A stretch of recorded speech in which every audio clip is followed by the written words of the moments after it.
ও খুলশির বাবারা, ও আমার চট্টগ্রামের বন্ধুরা, এ আমার জাউতলার বাবারা, আপনারা যারা বৃষ্টি ভিজে ভিজে কাদা যুক্ত মাটিতে দাঁড়িয়ে আছেন, এমনও হতে পারে গো আমার আল্লাহ রাব্বুল আলামিন আজকের এই পরীক্ষার দিনে আমাদের সবার জীবনের গুনাহ ক্ষমা করতে পারে কি পারে না।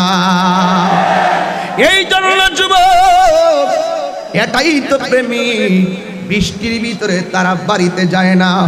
আমি তো চাইছিলাম মাইকটা ছেড়ে দেওয়ার জন্য, আমি চাইছিলাম মাইকটা ছেড়ে দিয়ে আপনাদেরকে বাড়িতে পাঠাইবার জন্য, কিন্তু আপনারা তো বৃষ্টিতে ভিজতেছেন, আমি তো বৃষ্টি থেকে মুক্ত, আমার মাথার উপরে তো বৃষ্টি পড়ে না, আমি বৃষ্টি না ভিজো আমি কেমনে মাইকটা ছেড়ে দেই?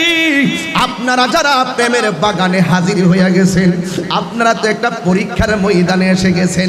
যারা আরামের ঘুম হারাম কইরা বৃষ্টিতে ভিজা আজকের মাহফিল শোনার জন্য তারা দাঁড়িয়ে আছে, আল্লাহ রাব্বুল আলামিনের যদি মায়া হয়ে যায়, এই রহমতের বৃষ্টির সাথে সাথে এই খুলশির গুরুস্থানের কবরের আযাব আমার আল্লাহ মাফ করতে পারে কি পারে না।